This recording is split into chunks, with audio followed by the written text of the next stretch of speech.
My name is Undine Shorey, and I'm a proud immigrant. Growing up, it would have been difficult for me to say that. I was born in London, England, and my family and I moved to Florida when I was 1 year old. As a kid, it just wasn't hip to say, oh, my parents are from London and Barbados. Like all kids, I just wanted to blend in. The moment my parents opened their mouths to speak, it was a dead giveaway that I was different. It was already difficult enough to have a name that nobody could hardly pronounce. Now, over 20 years later, I appreciate the uniqueness of my upbringing.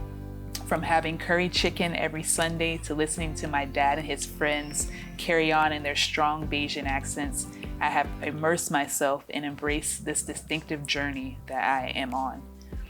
I've asked myself throughout my life, why did I have to be the different one?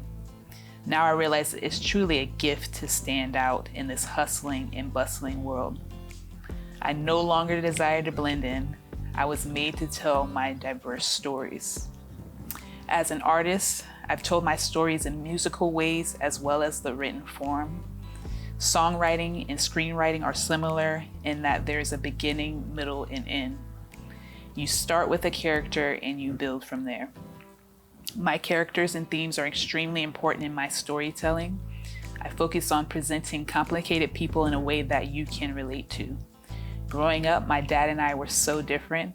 Not only was there a cultural gap, there was a generational gap also. My dad was 46 when I was born.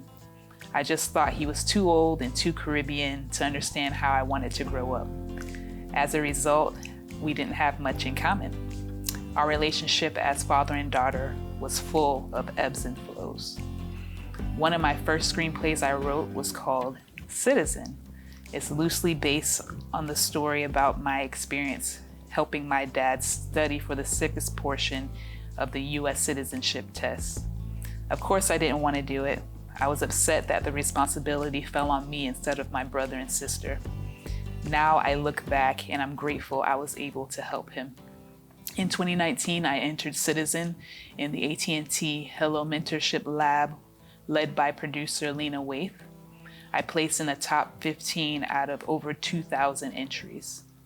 With a record number of immigrants applying for U.S. citizenship in the last few years, this story is relatable to many. Cousins, sisters, brothers, uncles, aunts are all in a similar position that I was, helping their loved ones study for the most important test that they'll ever take in their lives. I'm honored to be in that number. This is one of the reasons why I must tell these stories. These stories are nuanced, they're brave, they're complicated, and most importantly, they're real. I plan to direct Citizen and dedicate it to my dad who passed away in July of 2020. I hope to write many stories that will make a social impact on audiences and inspire conversations that need to be had. I'm grateful that I now know my purpose so I can help others discover theirs.